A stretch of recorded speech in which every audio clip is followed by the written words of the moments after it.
What's up, Pocket Dudes? Welcome to Pokemon Go to the Movies, the only Pokemon movie podcast from us here at GigaBoots.com. I'm your host, Dan Video Games, and with me is Bob. Hoop God. Dr. Aggro. I'm sorry, did he just say Hoop God? He said Hoop God! Chris Wolfhard. Hoop Whoop.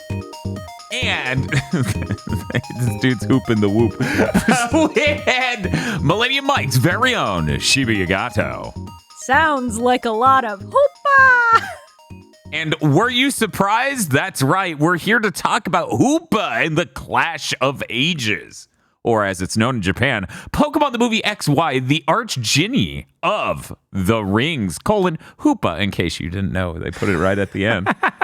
They may not know who the Hoop God is. Right, they need to get people in the theater. I wasn't going to show up until I found out it was the Hoop God. But that's right. We're here to talk about the 18th movie in our Pokemon review podcast series here on the GigaBoots Podcast Network.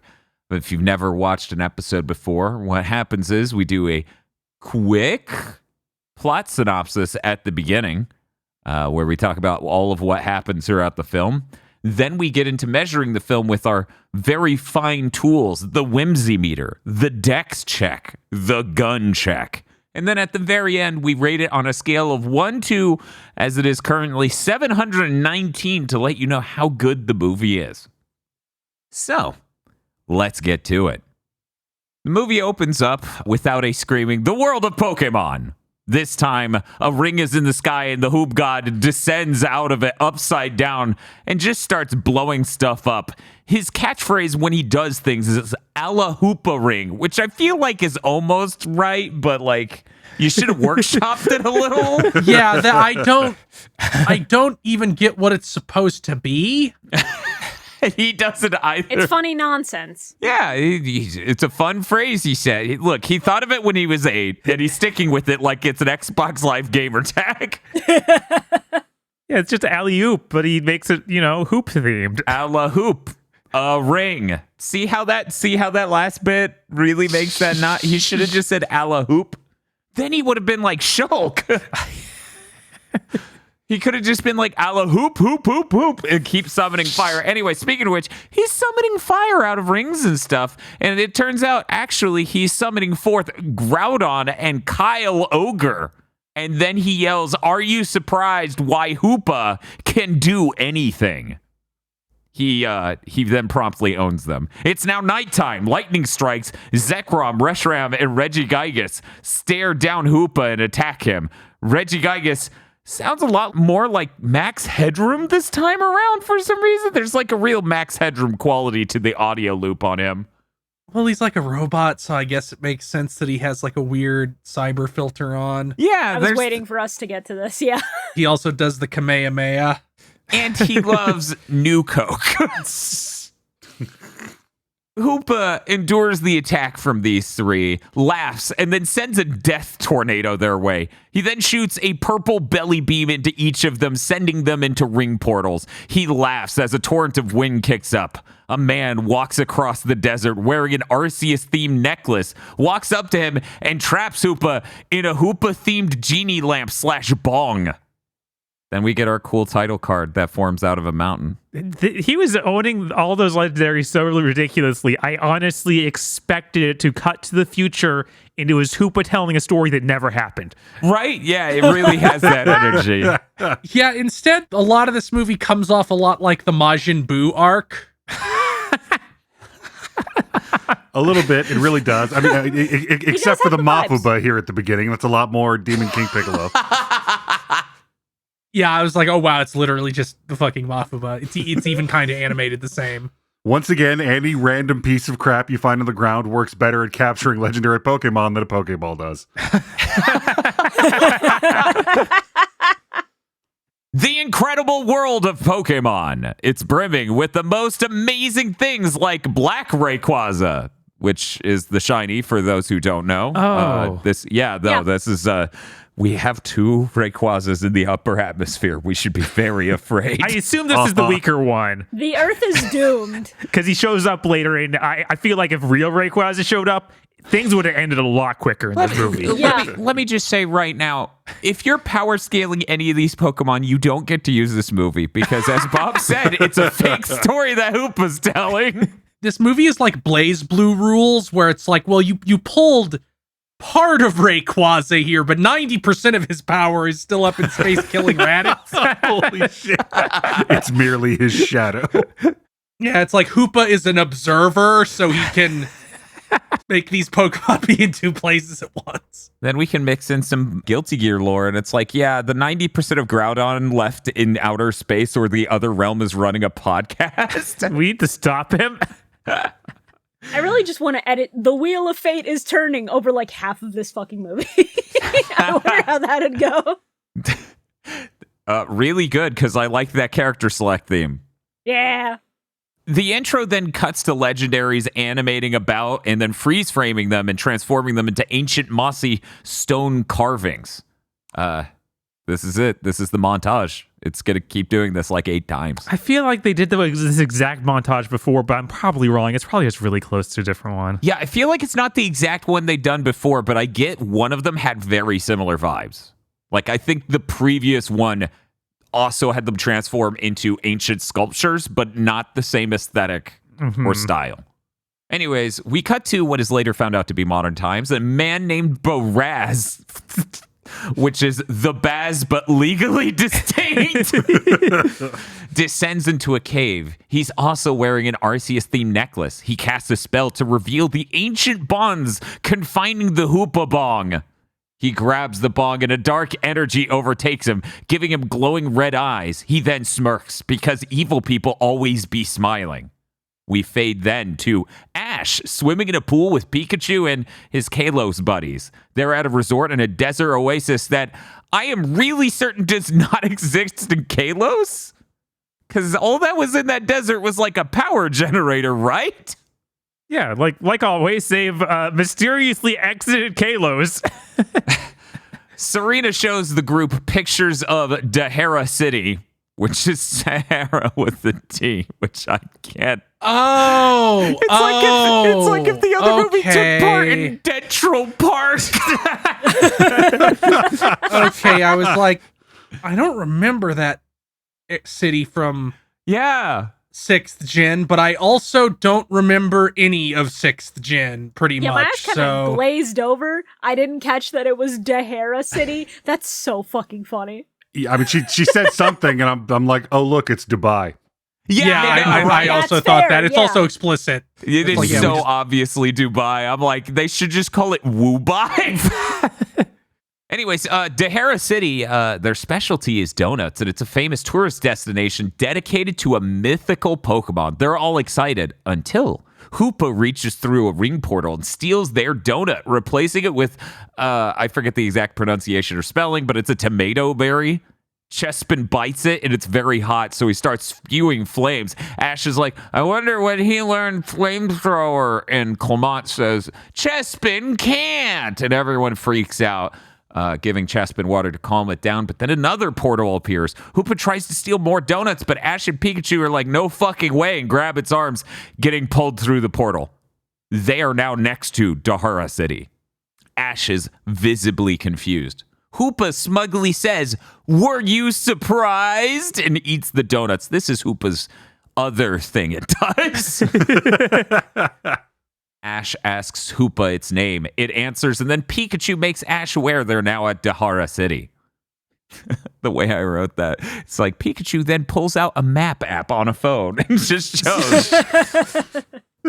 Well, isn't this also like Ash asks him, are you a Pokemon? Are you a god? Then die. Specifically that. Like, Ash knows the list of things that are on this planet, and that thing is clearly neither a human or a non-sentient plant. I think Ash senses the inherent divinity inside that thing and does not recognize it as a regular Pokemon. Well, the aura gives him many powers. No, he recognizes it as a kindred spirit because he is also mythical. When they show the main group at this oasis, I was like, oh, they're in God, what is it fucking called? The shithole fake oasis in California, Palm Springs. Is that it?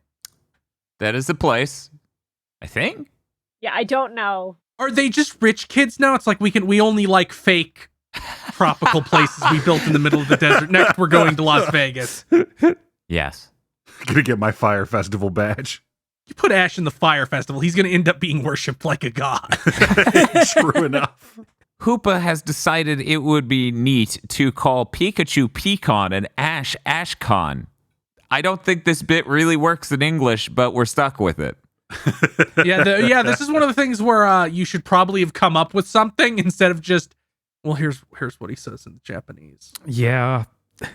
Ash explains that Pikachu and Ash are best friends. Hoopa then portals in 1 billion Pikachus in special. Some of them are in like the 6th gen special costumes, and it's cute. And then Hoopa says, "Were you surprised?" and challenges Ash to find his Pikachu among them all. He does it completely effortlessly because once again he can see souls. And Hoopa grouses over losing. Can you like Pikachu is very cute. Yes. A Pikachu is cute.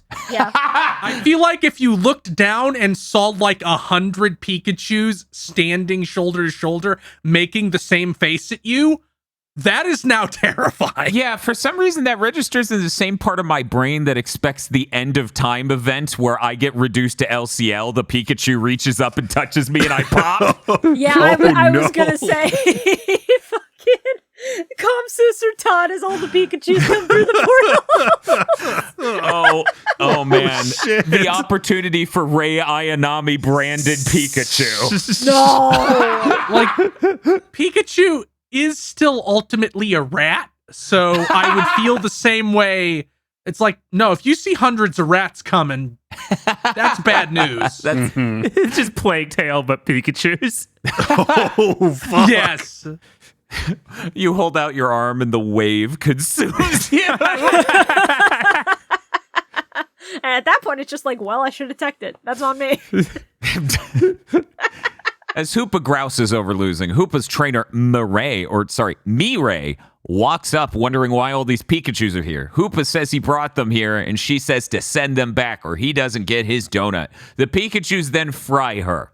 Ash's Pikachu specifically is yelling and asserting dominance over all the other Pikachus, and then Hoopa goes, okay, well, now that they're standing in the same spot they were before, but you're asserting dominance, we can send them back. And I'm like, something happened here at like a subconscious level? Does the portal only work if you've been dominated? The main crew is back at their resort looking for Ash, who then pops out of a ring and says, "I'm back." And I'm like, oh my God. And pulls them through. Yeah.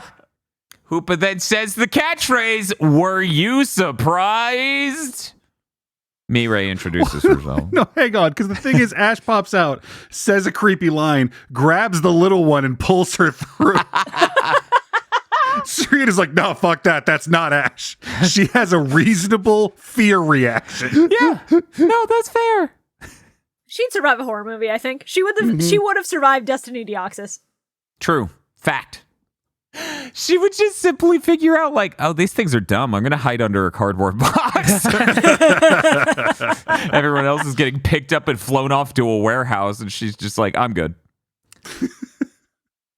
Mirai introduces herself. The main crew says they're thirsty, and so Hoopa uses the rings to portal a pool on top of them. Like, all the water just pours out, and they're all upset because they're soaked. Back at the resort, Nurse Joy freaks out that all the water's gone from the pool. Yeah, that Pokemon Center is now inhabitable. I know. I don't like.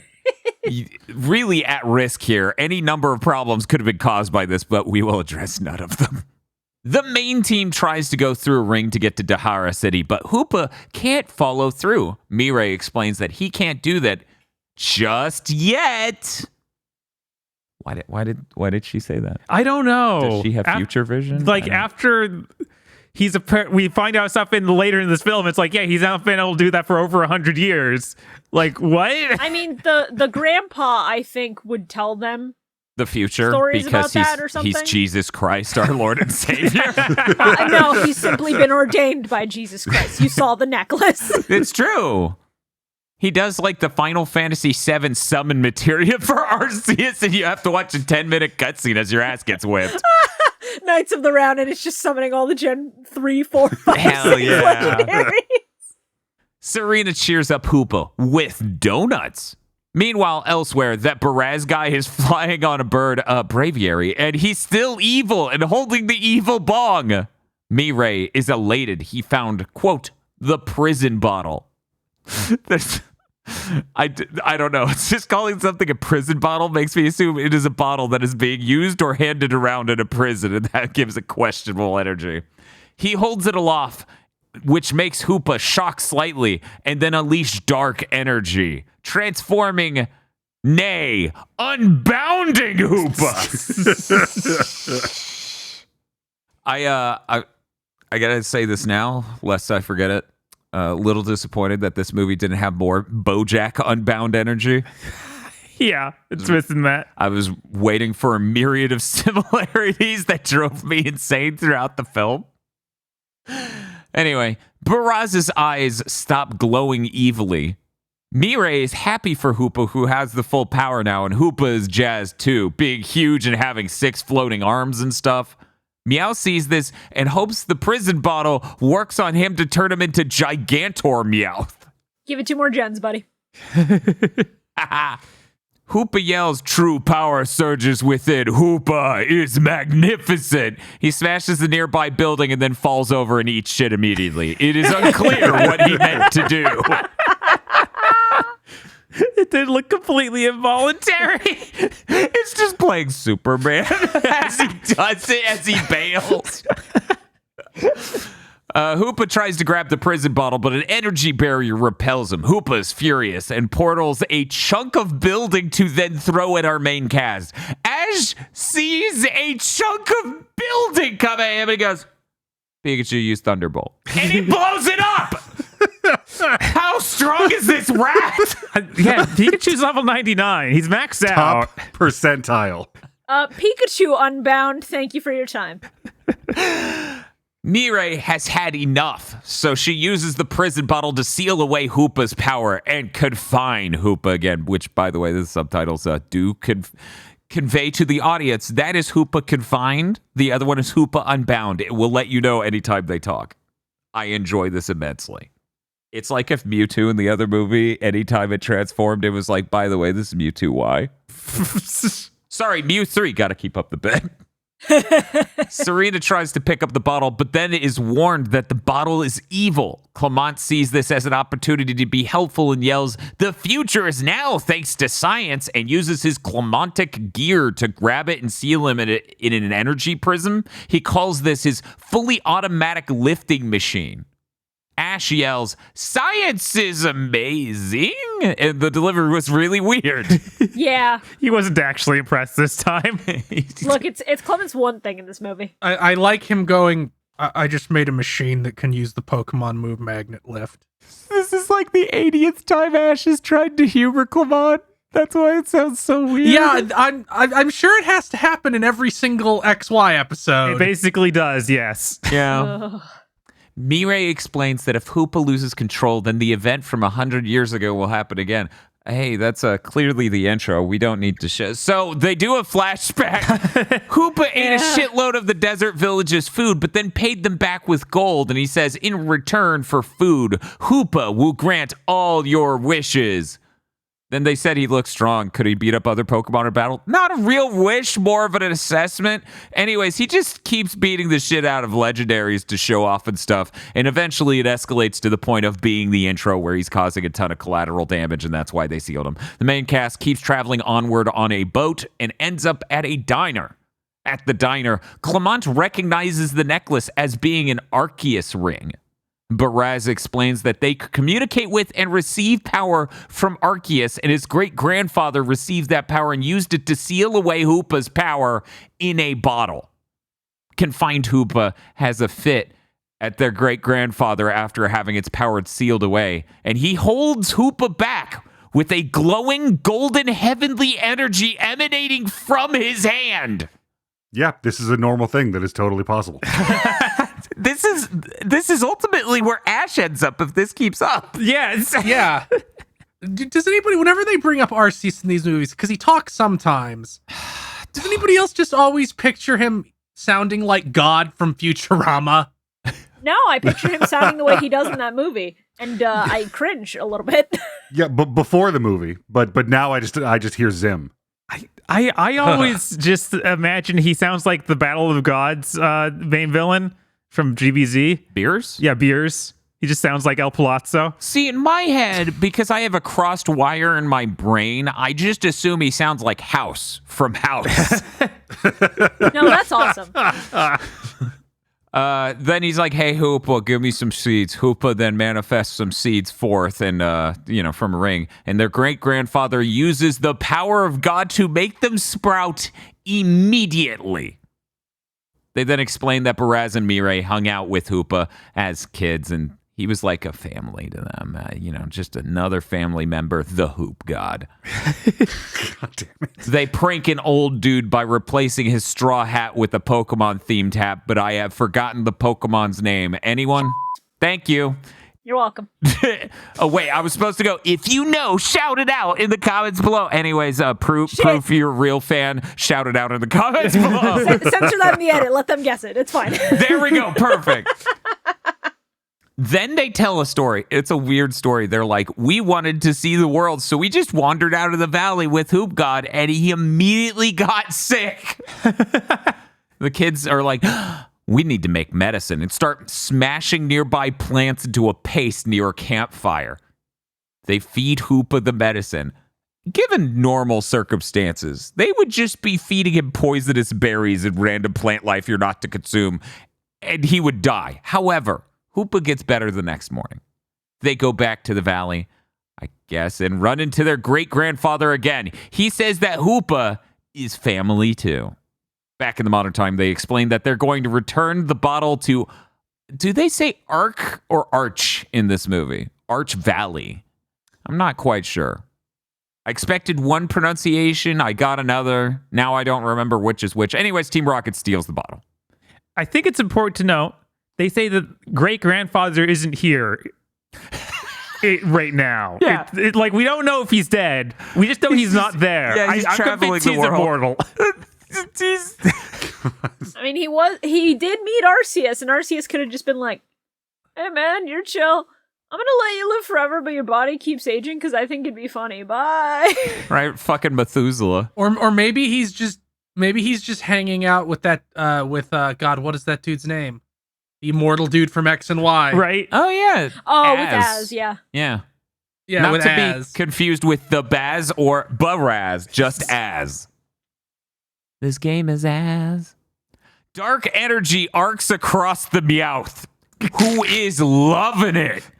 He opens the bottle immediately and Hoopa starts morbing out. Mirai grabs Hoopa, who then casts her off. Then Baraz and Mirai use their powers of God together to subdue Hoopa. Then they have to explain that the evil energy from the bottle is the same energy they already saw from the story, and that's it, quote, trying to control Hoopa. Team Rocket immediately drops the bottle and it explodes into rings in midair. The dark energy soup swirls around Hoopa, who makes the funniest face while being held by Ash. And then he says, Ashcon, Hoopa did it. Serena picks up the chunks of the bottle. The dark energy swirls in front of all of the party and forms Hoopa Unbound. But they still have Hoopa. It has just formed Hoopa. They come to refer to it as the Fury, which made me laugh so hard as I'm like, fucking Metal Gear Solid 3 over here. That's just what you call anything in a shitty game. It's like that big thing's the monster chasing you is the Fury. They explain it's made from the fury of being imprisoned for 100 years. It's, quote, his shadow, which also made me think of Metal Gear Solid. I was just like, fuck yeah, I love Kingdom Hearts. Let's go. We got Genie Jafar. This is what made me think of the Majin Buu shit the most, where it's like the evil one came out. Mm-hmm. Am I... What is up with characters having, like, the manifestation of them being upset about being imprisoned? Wasn't that Lucario's shit, too? That wasn't a manifestation. He just hated being imprisoned because he thought he was betrayed and left in the time chamber. I feel like there's multiple Pokemon things where people keep getting sealed in bottles.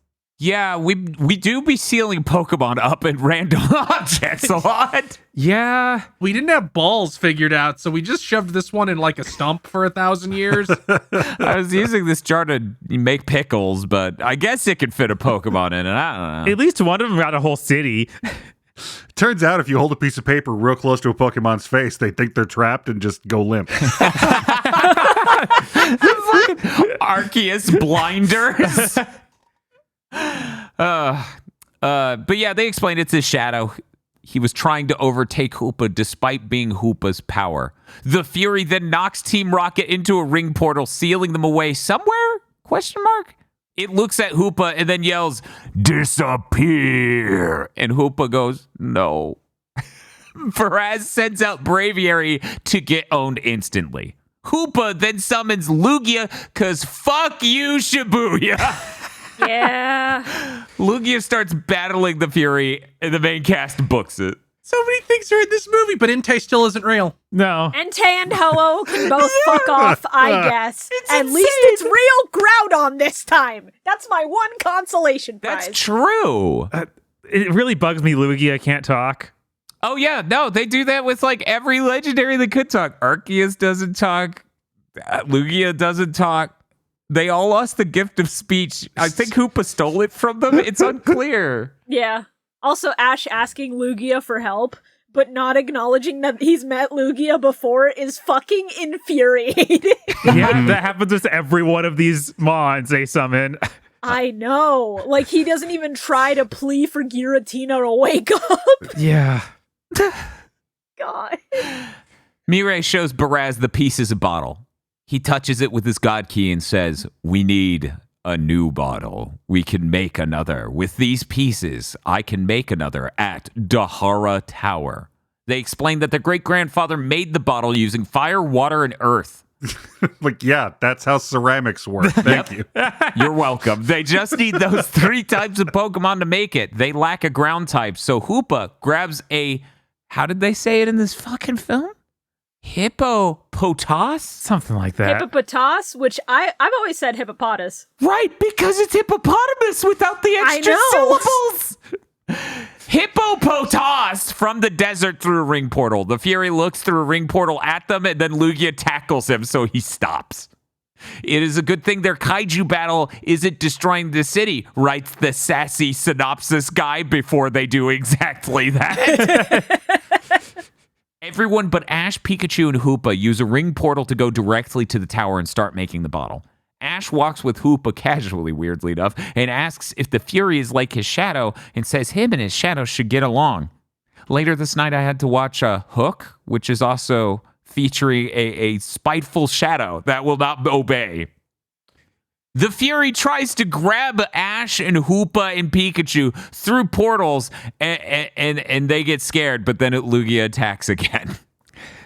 As the B team is assembling the bottle, and that tiny sentence fragment has described a minute of this film at least, Lugia dives into the Fury, sending him into the building. The A team, which is named A team because it's Ash. It's the Ash team. Yeah, and the Legendary's there, so obviously that's the A-team. Hang out in a storage room and have a conversation about Ash becoming a Pokemon champion, nay, a Pokemon master, and Hoopa is shocked that he can't use ring portals. That seems so obvious. The Fury then peeks in through rings. A-team runs away. They get surrounded by rings in a nearby alley, and the Fury sends out punch after punch out of the ring portals. It's like Bayonetta. Did anyone else get that? I also had a very strong Bayonetta reaction to this. I'm like, would this be before Bayonetta came out? No, it's like 3 years after. Okay. Yeah. Okay. Yeah. That's good. Yeah. Also, yeah, Ash is dodging. He's 1v1ing the Fury, no problem. He's dodging every punch. I was hearing JoJo's music. He has the mandate of heaven, and the aura is with him. I don't know how hard this is to comprehend. This couldn't be more in Ash's favor, no matter what is on the table. Also, he just refuses to help them reform the bottle, even though we know he has Zora and can do it. Yeah, it would take seconds for Ash, but he's just not in the mood. The writers had to nerf him. So Ash is dodging those punches. Lugia dives down and picks up the team and just tries to like fly off. Ash then thanks Lugia, who goes, "Oh," and I'm like, why? Anyways, Lugia then places them down on a rooftop. The Fury tricks Lugia into flying into a portal and dumps his ass in the ocean, possibly? Hoopa then summons Latias, and Shiny Rayquaza to fight Hoopa. Ash and the Pokemon ride Latios and Latias while Rayquaza runs defense. They're trying to make their way to the tower. It doesn't really work, though, because Hoopa summons a purple tornado to stop them for a moment. Latios and Latias dispel it with Psychic. The Fury gets mad and summons a shitload of legendaries. Dialga, Palkia, Giratina, Groudon, Kyle, Ogre.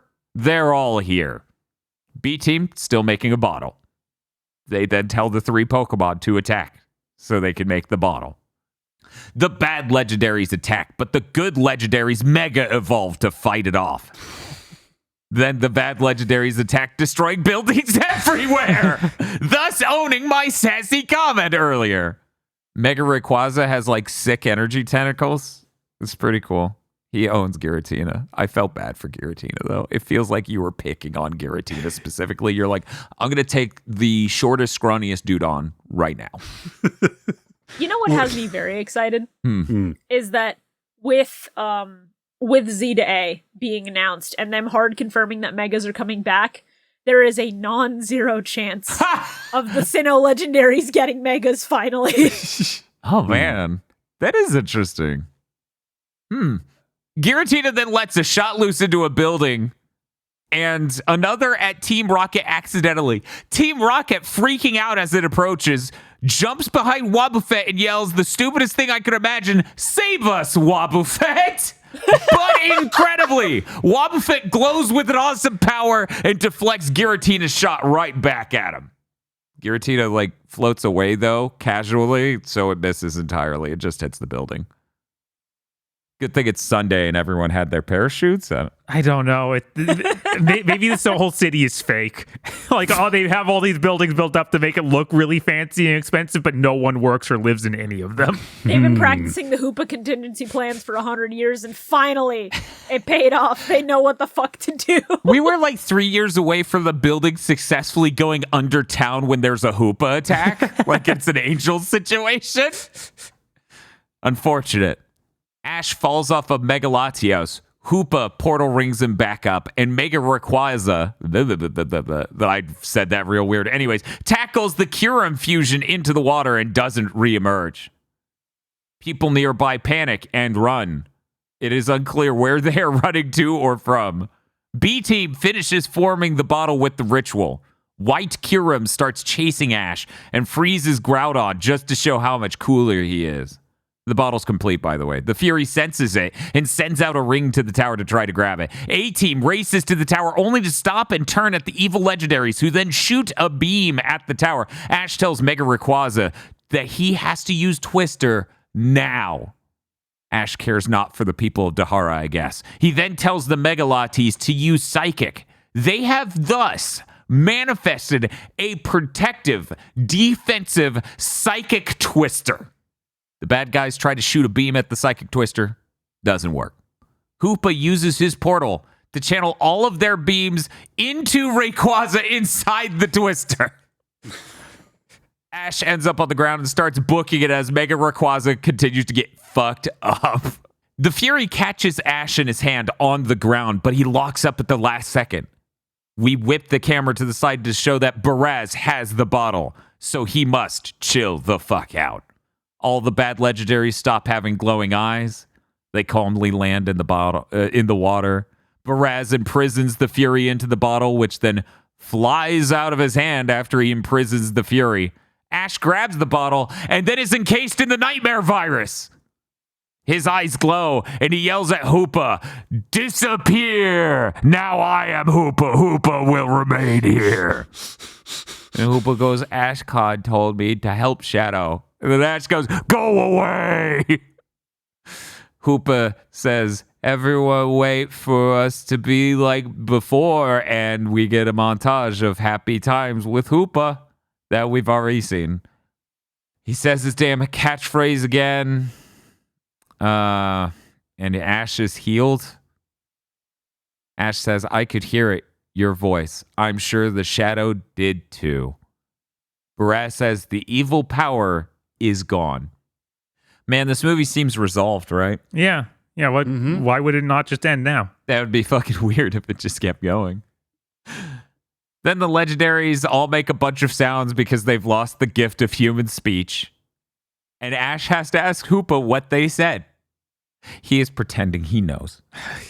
He's doing this for his friends' sakes. Yeah, exactly. They don't speak it. They haven't watched enough anime to understand Pokemon sounds.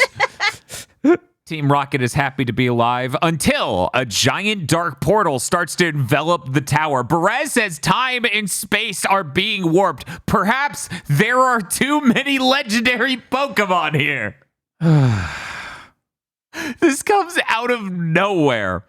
This weird dark rift portal cyclone starts closing in. Ash tells Pikachu to use Thunderbolt, which, fair enough, that destroyed like a giant chunk of a building earlier. It's clearly insanely powerful, but it does nothing in this case. In fact, none of the legendaries' attacks are helping the situation at all. Ash realizes what they have to do. He opens the bottle. Hoopa becomes unbound. He's happy and unbound and starts making portals for people to weirdly, calmly walk out of the Death Twister. By the way, all those people from the scene running earlier ended up at the tower and now are going through 6, I guess, Avengers portals, walking through calmly to leave the tower. And when I say calmly, I'm like, imagine the calmest walking ever. Yeah, single file. Yeah, it's crazy. It's so weird that we even need to unbound Hoopa to make these portals. Like, that's does not seem necessary if you're only going to have them walk through them slowly. Yeah, it's like, oh man, we're gonna. Well, Bound Hoopa only has 2 portals that he can make. Whereas this is 6, and, and they knew those people were going to calmly walk the fuck out for some reason. I guess. So all those normies escape. The final ring, however, starts closing. The main cast is waiting to leave through it. Ash says his final wish, which where the fuck is this coming from, is for Hoopa to escape through the ring.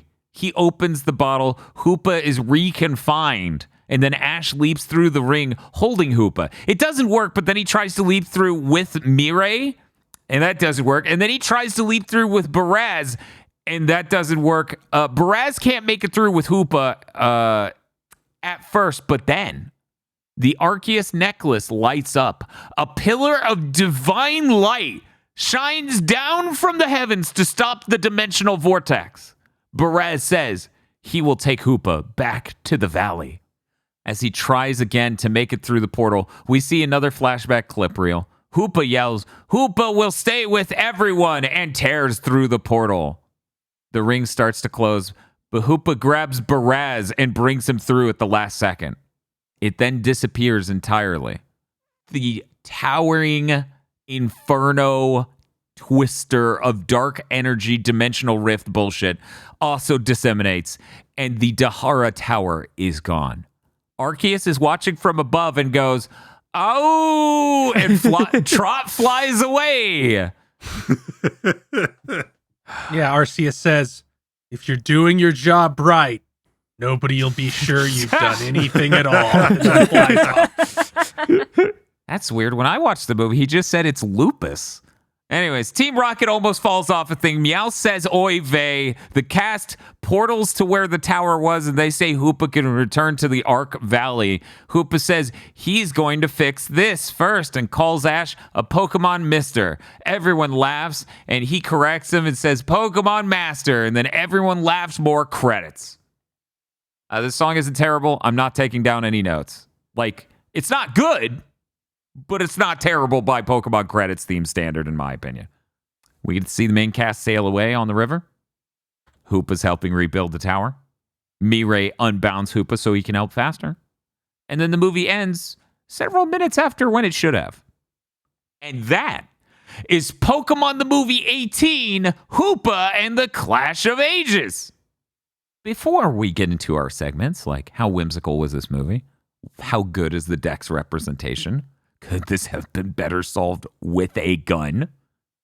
We first need to tell you how you can get early access to the next episode of Pokemon Go to the Movies over at patreon.com/gbpodcast, where you almost always get it a full month early, sometimes a little bit earlier. You can also get early access to our Bleach show, Chugging Bleach, where we ended up in a filler thing again, but that's okay.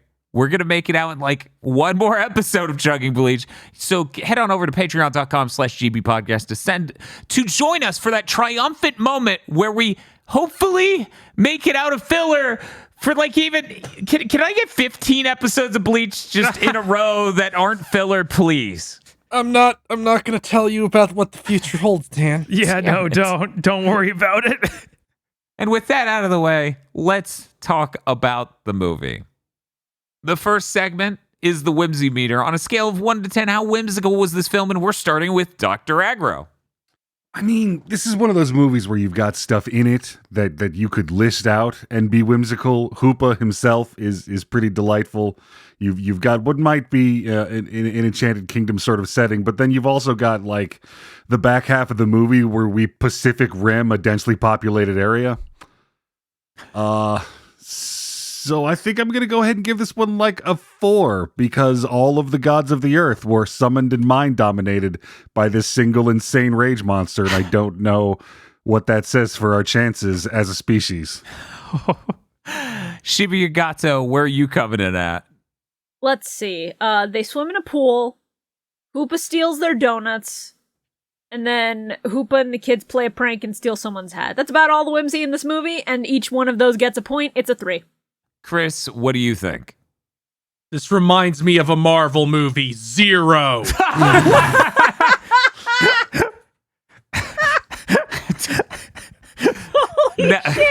I'm now just going to watch Marvel movies and go, are these whimsical?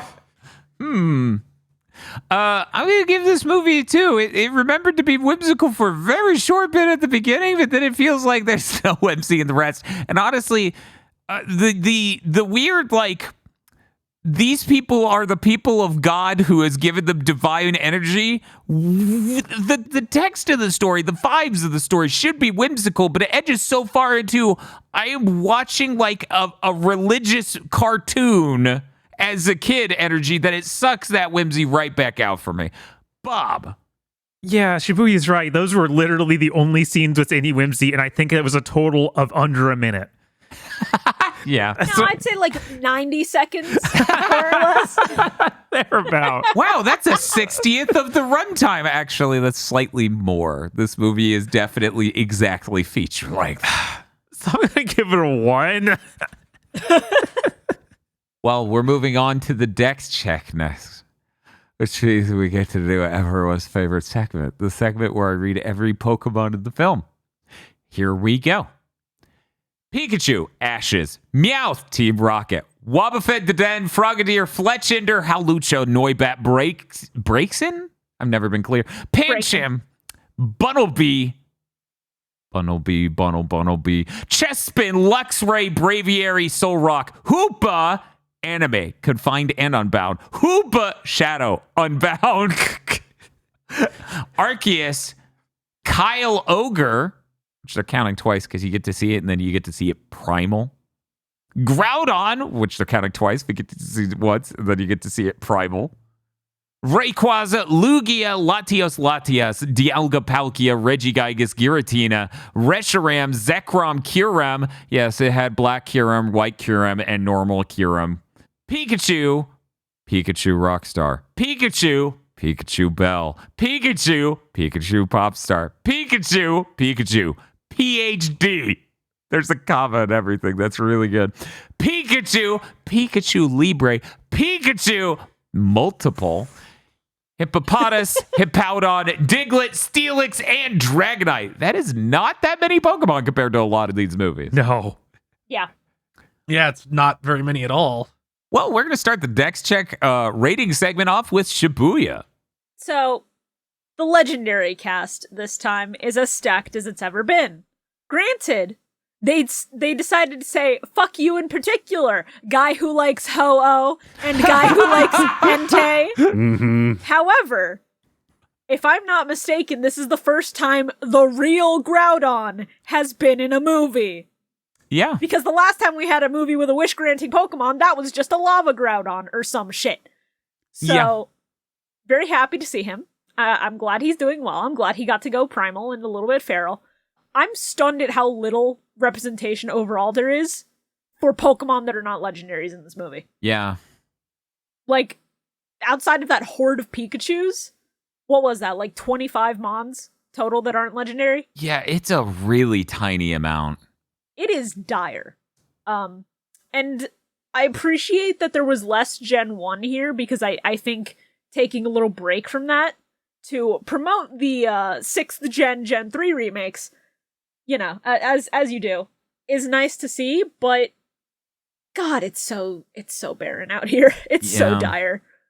I'm hovering around a 2, I think, for this, because the legendaries are nice to see, but they're not utilized well enough. Yeah, and most of the other mons don't do shit. It's kind of like if you had a bunch of Pokemon you might like, but all they do in the movie is push wagons. Like, they don't use any powers. They don't do it in any neat ways. They're just manual labor. Pushing wagons is a generous assessment of what they do in this movie, Dan. Chris, what do you think? Yeah, I don't give a shit about legendaries. 1. It's like them popping out of literal Avengers portals to shoot beams at each other's does nothing. I understand. I really do.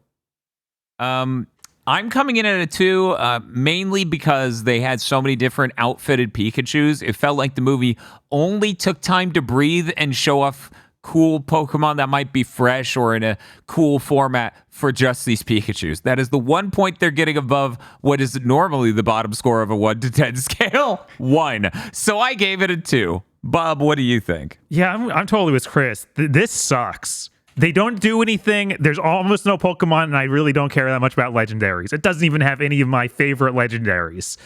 So, yeah, 1. And we finish with Dr. Aggro.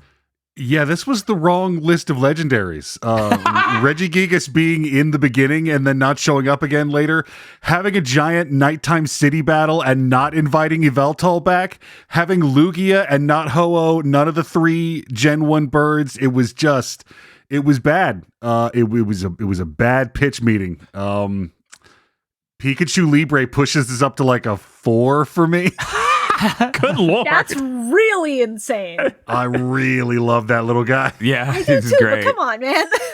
Like, where's fucking Darkrai? He could have portaled in and been like Piccolo and standing up on one of the buildings and blocked something. That would have been something. Well, you say block, just sort of been there when it hit. Oh, no. That would have been really embarrassing because Wobbuffet deflected a blast. Like, one moment, let's power scale it. How much stronger is Wobbuffet than Darkrai? Oh man, now I'm imagining Darkrai standing on the top of buildings like a Dark Knight. Anyway, we're moving on now to the gun check. Could this movie have been more efficiently and better solved with a gun? This is a yes or no question. We're starting with Chris Wolfhart. Now, normally I would say no. But typically in situations like this where an ancient evil is released after 100 years, the ancient evil is completely unprepared for the advancements in projectile weaponry that humanity has come up with since then. So against all logic, I'm going to say you could double tap Evil Hoopa with a 9mm. Yeah. I feel like his portal would stop that, but who knows? Well, we don't know that Evil Hoopa would subsist if we just put a cap in fucking normal Hoopa. Just a thought. Just a thought. So this is gonna get a little savage. Even deviating from what Chris just said, I think there are other ways to solve this problem with a gun. For example, what if you just shot Berez or Meowth dead on the spot before they could open the bottle? I feel like we're all good. I feel like that's pretty unprompted when Berez first shows up. No one really knows what's going on. I guess Ash could have future sight. What if it was the great-grandfather who saw the evil in his great-grandson's eyes and he shot him and then it played, ooh, what you say?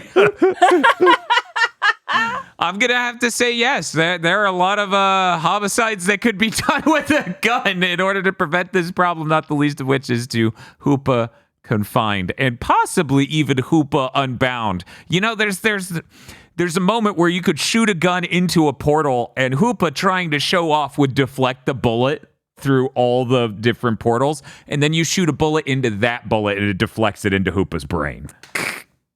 Ash could do it. Don't pretend he can't. You think Ash can curve the bullet like in Wanted? Yes! 100%. I feel like the aura kind of acts like it just does whatever Ash wants it to do. Yeah, exactly. Ash tries to shoot Hoopa, and then it goes through the portal, and there's like a cut to every famous assassination in history.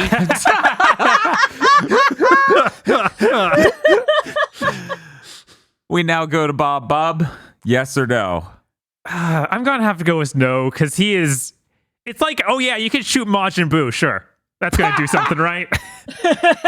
I assume they tried that in Dragon Ball Z, and it worked out great. Yeah. Hoopa should have a cute dog. Anyways, aggro. Oh man, this movie would go up a point if Mr. Satan were in it. Oh my god. That would be point? incredible. One? At least one. I would lose my mind. I feel like the Mr. Satan buff's at least 10 points. To hoop people is bad.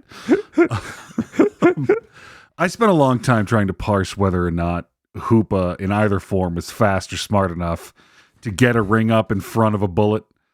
But upon reflection, it really seems like the clerics had a plan, a long-term plan of slowly reintroducing Hoopa's power to him in a way that wouldn't make him go crazy. And I feel like if they were given the opportunity, say by anybody who should know better by now, constantly carrying and shooting a blimp the moment they see it, that plan could have been given room to come to fruition. So I'm going to go with a strong yes. Yeah, Team Rocket was pretty fundamental in this movie in the downfall of civilization. Yeah, that also, I think, factored into the dex check. Meowth actually moved the plot forward. Yeah. We finished with Shibuya. You know, I was a very firm no, because portal tech is one of the very hard counters to bullet. However... I think the stop Team Rocket with a bullet argument has convinced me. I'm gonna go with a yes. If you shot them out of the sky and Meowth dropped that lamp on the fall, this could have been prevented because they could have just been like, yeah, we're just gonna, we're gonna give you your power back little by little, reintegrate you into society, and you can go on your way. Plays some dramatic music as the saucer or the blimp is in the background, and Ash just goes, "Not today, motherfucker!" and then loads a firearm at it. It just explodes. Ash goes yippee-ki-yay, and then you hear Pika, and then the gunshot. Yes. We now move on to MVP, most valued Pokemon, and I get to go first. It's Hoopa the Hoop God. The source of and solution to all of our problems. Incredible. How does he do it? Bob, who's your MVP? Hippo potatoes. Hippo potatoes. Yes. He is incredibly chill with everything that's happening. I know. They just grab him out of that portal, and he's like, okay, sure. All right. Let's go. This is my life now. I'm fine with it. I guess Bonnie's just that good a master. I don't know. Yeah, that sounds like catching a Pokemon to me. I don't know what you're weird about. Catching a Pokemon is a lot like rolling a truck up and just getting it onto it and driving off. You like pizza? Get in. Aggro, who is your MVP? Solrock. At 2 points in this movie, he is the sole source of illumination in dark, plot-relevant places. I feel like in our modern, fast-paced, IV-based competitive culture, we don't give enough love to HM slaves like we used to. Well, that's all big Game Freak making it so we don't need HMs. Shibuya, who's your MVP? Palkia spatial rendered at least twice in this movie, and I think that's awesome. As far as being a legendary that I like who's actually real and exists and is featured in the film, I think he fucking killed it. He was purple. He did the move. Nailed it.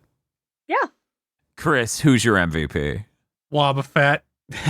I mean, You did a pretty good correct. job blocking an attack from God. right? Yeah.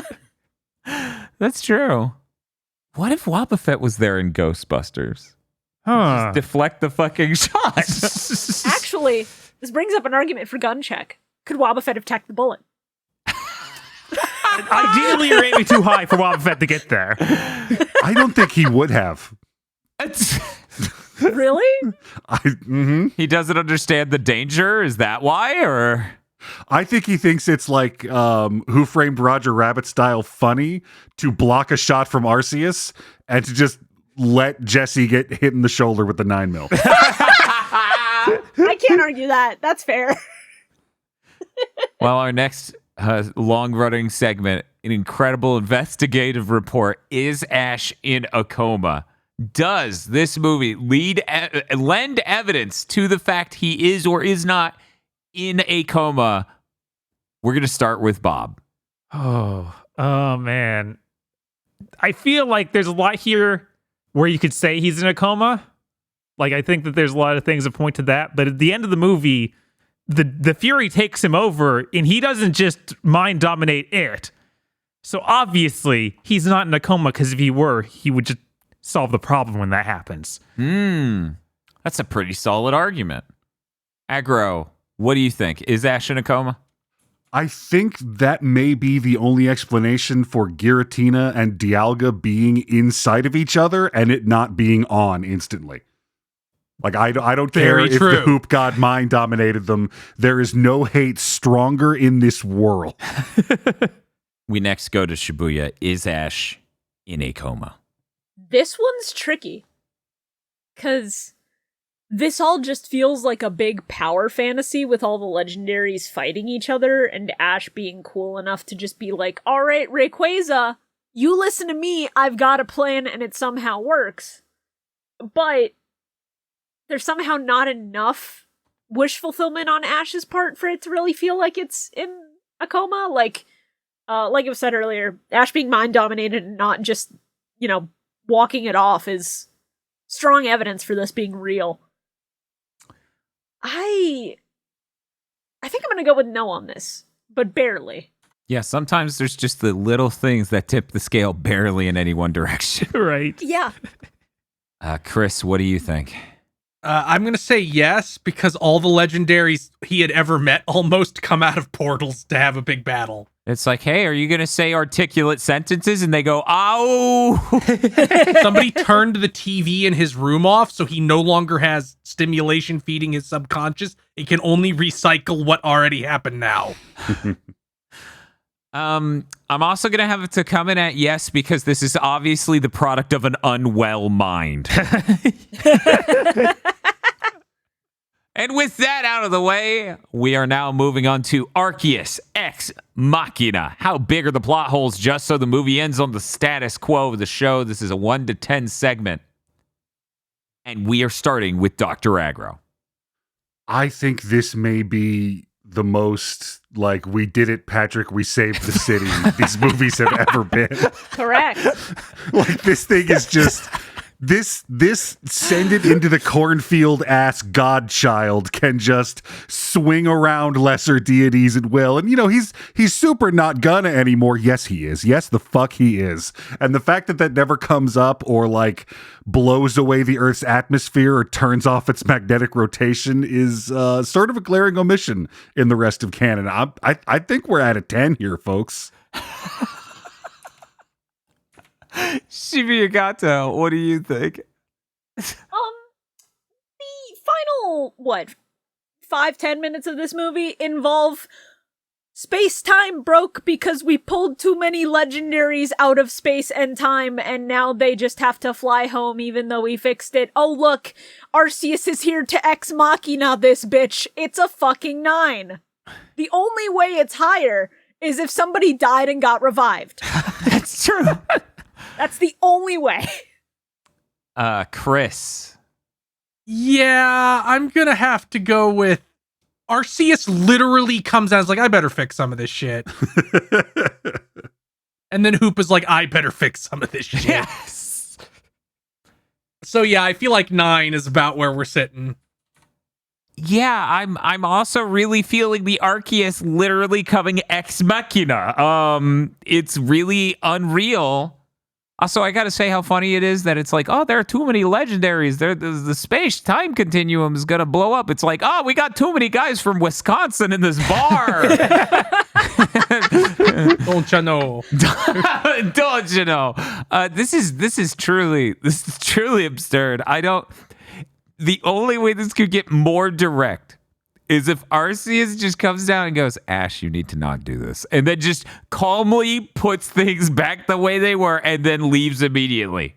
Like, just saying that is the only way you get more obvious. I'm giving it a 9.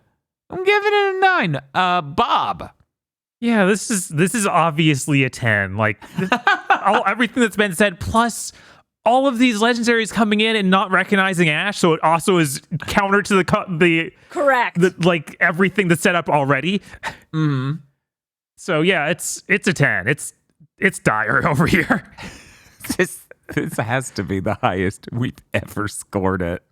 Yeah, which is insane because Arceus had a starring movie and it wasn't this bad. Well, it helps that Arceus kept fucking that one up. He also kept talking, which I'm glad we reverted back from that. Hey guys, it's me, God. Like, should it be though? And then you dethrone God. Well, we're at our final segment, the rating, where we rate the movie based on a 1 to however many Pokemon are in the current Dex scale. Currently, there are 719. And obviously, you're all such Pokemon fans that your brains can work on a base 719 scale easily. So, Shibuya, I ask you, what did this movie get? So, this movie's story is not good. This movie has a talking legendary. And this movie spat in my face specifically. However, it has been at least 10 films since I've looked to a Pokemon movie for good story, and my face has been spat in too many times by these fucking films for me to really care anymore. I think the action scenes with the legendaries were fun. It's just fun schlock, and they didn't waste too much time in getting to that point. Like, Shiny Rayquaza making the Twister, and then using the Twister as a fucking shield from all of the beams was very cool. It was really cool. It's not a masterpiece, and I don't come to Pokemon movies for that at this point. I'm giving it a 5.55. Okay. Now we go to Chris. This movie was mind-numbing. I do not think it is as bad as the fucking Keldeo movie. Mm-hmm. Yeah. It's close, though. I really didn't like it had the same, like almost the same structure where most of the movies is okay, watch the legendaries fly around and shoot beams. We're in the same stage of the plot for like 40 minutes. Yeah. I'm gonna give this a 211. It may just be my position here, 18 movies into this review journey we've gone on. But at every moment of this film, can basically think of a film that did it better by now for every moment. There are very few shining gems. For example, Hoopa loves donuts, possibly also like Agent Dale Cooper from Twin Peaks. Mm-hmm. He doesn't like coffee, though. That's fine. Pikachu's, not sure if you knew, wear cute outfits. Okay. And that's neat, too. But there is so little here for me to enjoy. There's no weird horror overtones going on. There's no weird ramifications of the lore they're setting up that I will ponder for a long time. It's just a movie that passes through you. And while it didn't upset me as much as other movies, I even have to give a point to the Keldeo film where they just kept running from the snowflakes and how kind of funny that was. But this is a better film than that. Let's not be absurd. Yeah. But only just. I am giving it 115. Bob. Yeah, this was rough. I enjoyed like a 10, 20 minutes of the setup, kind of. I was like, oh, this movie's okay. And then it just became a deluge of generic fight sequences that I could not care about. It's just a bunch of legendaries shooting beams at each other. It did nothing for me. We need a villain. We need a villain in these movies. Oh my God. Not having any human antagonists makes them so boring. So yeah, I'm going to give it... Also, we didn't even get any cool scenes of like random Pokemon doing stuff. Like that one movie we had the construction worker Pokemon. That raised it a lot. Uh-huh.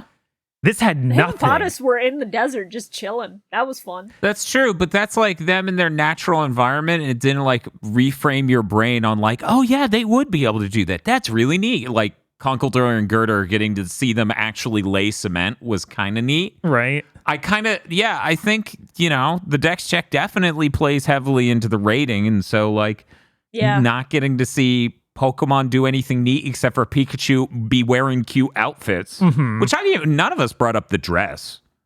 Like the Bell Pikachu that had the dress and just moved very calmly towards the portal to go back through. It was very funny. I totally get it, Bob. But yeah, I'm going to give it 110. Man, it is just barely better than that Keldeo movie, and that's basically it. And now, wouldn't it be funny if the scores didn't reflect that? Yeah, who knows what these... Whatever. I'm now looking for my own curiosity's sake. And we end with Dr. Aggro. This late in the game, I found myself, when trying to score this movie, appreciating it more for the things that it didn't have than the stuff that was actually in it. We didn't have an escort quest. We didn't have a mid-movie unnecessary travel sequence or montage. We didn't have Keldeo in it. Yeah. It was a nice, like, tightly told little story that, while lacking like a good dex and having some questionable choices with legendaries, just, it was much more of a movie than a lot of these have been. So I'm going to give it a 504. Let's go. Well, that brings our total number of points to 1,495. And bereft of any context, that seems like a big number. That's 4 whole digits. It's right? true. That is a big number. Reflecting real quick on what you said, Bob, before I end this episode, of human villains are really helpful. Mm-hmm. It is mostly, especially in this case, really helpful because they don't want to make a Pokemon evil. So the inciting incident, right, needs to be an accident, and the Pokemon's default personality is bratty. And I'm kind of just getting exhausted by it. I feel like that's where I'm coming in at. And I'm like, can you just... Let's compensate for all the previous recent movies where it's like there are no human villains. Just make Hitler show up in the next one, all right? Let's just even the scale here and be like, but there was Hitler that one time. You remember. Can you imagine being in the writing meeting where your assignment is figure out which Pokemon Hitler would have? And you can't come back with Houndoom. That's what everyone says. Jesus. Yeah, I'm like, no matter who you choose, you're going to upset some fucking fans. It is a no-win situation. Oh, wait. No, just choose Jinx. There you go. It's just like, Damn it. The most cursed Pokemon for you to have. Of course, you would just hold that. Oh, boy. Gen 1, you ever just wish you could have a time machine? Anyway, that's going to do it for this episode of Pokemon Go to the Movies. You don't have to Pokemon Go home. Wait, Pokemon home, but you can't Pokemon stay here. So Pokemon go to Pokemon sleep. Pokemon. The executive producers for this GigaBoots video are Esme, Ely Broyles, Spaceman Spiff, Red Blaze 27, Brendan O'Sullivan, A Reminder for Symphony of War, Cooper Tank, Very Best Plot, Iconic Bane, and Rado. Thank you very much to our executive producers. And also these guys. If you want to become an executive producer or normal patron, head on over to patreon.com/gigaboots today.